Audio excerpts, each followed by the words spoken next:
In 1665, an invisible threat swept through England. The Great Plague forced doors shut, emptied the streets of London, and paralyzed the systems that kept society moving. To prevent the spread, even Cambridge University had to close, sending its students into the countryside. Usually, when external routines collapse, the human mind slows down with them. We rely on schedules and environments to tell us what to do next. Without that structure, it is easy to become passive, accepting the world exactly as it is without looking deeper. One of the students sent home was Isaac Newton. He retreated to his family farm at Woolsthorpe Manor. No classes, no lectures, just a massive, quiet block of time that most people would have let go to waste. While sitting in his garden, he watched an apple fall to the dirt. It was a mundane event witnessed by millions before him. But Newton was in a state of active interrogation. He was a mind hunting for a question in a completely quiet environment. This refusal to accept the ordinary as an explanation became the engine for a new method of measuring the universe. He traded the safety of an assumption for the rigor of a question.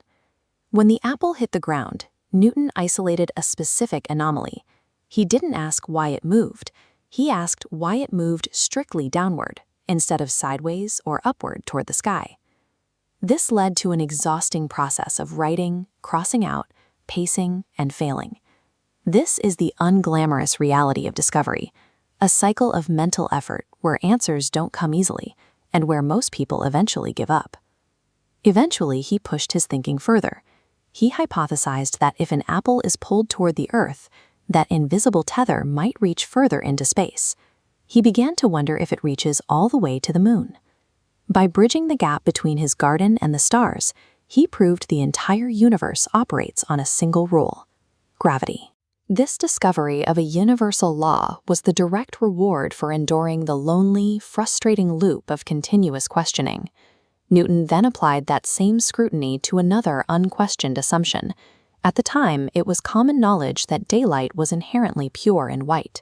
He darkened his room, isolated a single beam of sunlight, and placed the edge of a glass prism directly in its path. Colors scattered across the wall, but he didn't stop there. He repeated the setup endlessly, refining the variables in total isolation, with no audience to witness the work. Through relentless observation, he translated his thoughts into permanent physics. He published the Principia Mathematica, giving humanity an operating manual for the physical world. He used his new rules of light to build a physical tool, the reflecting telescope. By using mirrors to control light, he pushed the boundaries of what humans could actually see. Genius requires both the imagination to ask a question and the lonely, repetitive discipline to prove the answer is true. When the plague ended and Newton returned to Cambridge, the physical world looked exactly the same. Apples still fell, light still looked white. The world remained the same, but the lens we used to see it had been polished.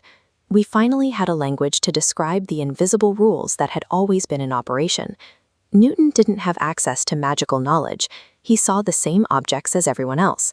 The only difference was where he chose to aim his attention. This invites us to look at our own surroundings. What ordinary things are we passing by every day because we've stopped asking how they work? Insight requires discipline to look at the same things as everyone else and hold that attention until the familiar begins to reveal its underlying structure.